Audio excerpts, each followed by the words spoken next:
Hi again, it's Dustin Guthrie with Elite Real Estate Services in Southwest Florida, and it's a beautiful day in Cape Coral right now, and so I figured that Laura and I would take the 1964.5 Mustang out to shoot this video. So let's get started. Is Cape Coral a good place to live? Is Cape Coral a good place to raise a family? Is Cape Coral a good place to retire? What are the big Cape Coral problems? All these are good questions that I hope you'll be able to answer a little bit better after you watch this video. If you would, please like this video, subscribe, and hit the notification button. I'm doing these types of videos weekly and I would love to have you around for them. Also, leave a comment or a question and I'll be happy to respond. As always, you can call, text, or email me anytime. My contact information is up on the screen throughout this video. Okay, so I've lived and worked here in Cape Coral, Florida for nearly 20 years now, and my wife and I are raising our 3 young children now. So based on my long-term experience of being in the city, let's talk about some pros and cons of living in Cape Coral, Florida. So one great thing I love about the city of Cape Coral are the parks. There's 39 current parks according to Cape Coral Parks and Rec, and there's actually funding to build 7 more. Now these aren't just small patches of grass with a bench or two.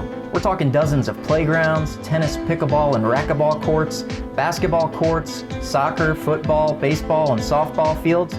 There are multiple public boat ramps for both saltwater and freshwater access. There's even a skate park and a world-class BMX racetrack. We have 4 Mile Cove Eco Preserve, JC Park, which is right on the Intercoastal Waterway, and the Cape Coral Yacht Club Beach, which is Cape Coral's only public beach. We even have Sunsplash Family Water Park, which is also part of Cape Coral Parks and Rec. And my kids absolutely love Sunsplash. You guys like Sunsplash? Yeah!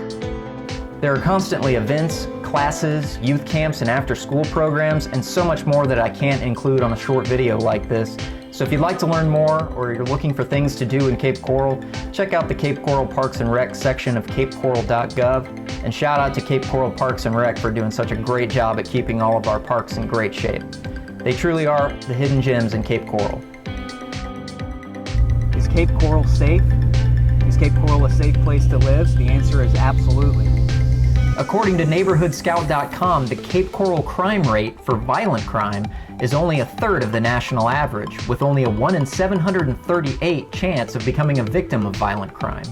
Now that's an average for the whole city, and like all cities, there are areas with even better rates and areas where the rates are above the city average. So if you're moving to the area, reach out to me and I'll be happy to tell you a little more about the different areas of our city. Okay, so I've gone through a couple of pros, and now let's get into a couple of the cons of living in Southwest Florida. The first is going to be traffic. In the wintertime, we're about 30% more population than in the summertime, so especially in the winter, it's starting to get kind of congested down here. Now the city and county are doing a pretty good job of expanding some of the major roads around here, but we still get congested a little bit at times, particularly on some of the main roads like Del Prado Boulevard and Cape Coral Parkway. Certainly the 2 Cape Coral bridges into Fort Myers can get a little backed up and slow going at times, particularly in the AM and PM rush hours. Now I want to be clear, the term heavy traffic is a relative term. What I might think is heavy traffic could be far different than what you think. And I've had clients from places like Los Angeles or Washington, D.C.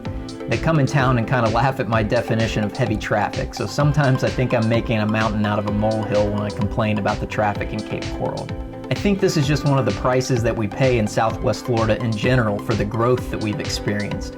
We're a destination for a lot of folks, so we're naturally going to have more traffic.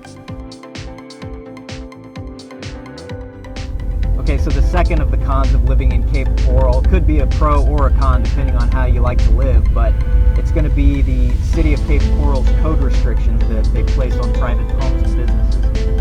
So, for instance, you're not permitted to park commercial vehicles or boats in a residential driveway, and you're not allowed to park on the grass, even if it's your own private property. Folks with boats on trailers are allowed to park them in their backyard. Another big one here is RVs. If you want to park your RV in your driveway for an extended period of time, you'll need to get a permit from the city. You're also going to have to maintain your yard without any obnoxious overgrowth. Other restrictions include only using your lawn sprinklers on certain days and some more obvious things like not being able to keep non-domestic animals on your residentially zoned property. Now that last one doesn't apply to properties that are zoned for agriculture, And we do have some areas in Cape Coral with beautiful horse farms and things like that. They'll usually only get on you if you're consistently violating a rule, and even then you'll get a warning before they start fining you. So like I said, this could be a positive for you depending on how you like to live, because it does keep the community up to a certain standard. But you know, I have had clients come and they're none too happy with being told what they can and can't do with their personal private property. So I understand how it could be a negative as well. Alright, I did a couple cons, so let's finish this video with one final pro. I know some people are going to look at me sideways when I say Cape Coral's home prices are great, because they've seen our home and condo values go up considerably over the last few years. But when you look at Cape Coral homes for sale compared to the national average, the simple fact is that our property prices are still a bargain. As of the date that I made this video, our median sale price for a single-family home in Cape Coral is just under $400,000. The national average right now for a single-family home is $437,000. When we look at condos, same thing. The Cape Coral median price is at $295,000, while the national average is $319,000. You know, bottom line, Cape Coral is a wonderful place to live. Whether you're coming here to retire, you're going to be living and working here, or like me, you're here raising a family. It really is a wonderful community here in Southwest Florida. I hope this video has given you a couple of things that maybe you didn't know about Cape Coral. If it did, I hope you'll hit that like button. I hope you'll subscribe to the channel and turn notifications on. I am doing one of these videos every week, so I would love to have you around for that. And if you're thinking of coming to the area, moving here or otherwise, whether it's Cape Coral or Southwest Florida in general, I hope you'll reach out to me and give me a call or shoot me a text. You can email me as well, but I'd love to chat with you a little bit and hopefully get to meet you in person one day. Beyond that, I appreciate your time and thanks for watching.